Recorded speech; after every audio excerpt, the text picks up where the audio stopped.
একটি ছোট শহরে থাকত দুজন ভালো বন্ধু, হাসান আর রিয়াজুল।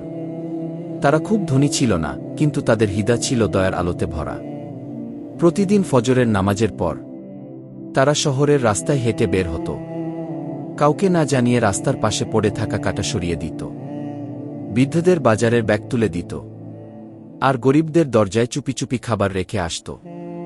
মানুষ খুব কমই জানত এই ভালো কাজগুলো কে করে, কিন্তু হাসান আর রিয়াজুল জানত, আল্লাহ জানেন। একদিন এক বৃদ্ধ লোক রাস্তায় হোঁচট খেয়ে পড়ে গেল।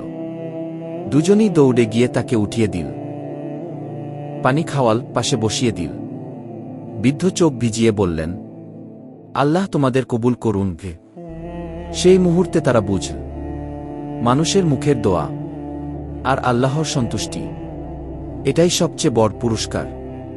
এই গল্প আমাদের শেখায়, ইসলামে বড় আমল মানে বড় কথা নয়, বরং নীরবে করা মানুষের উপকার।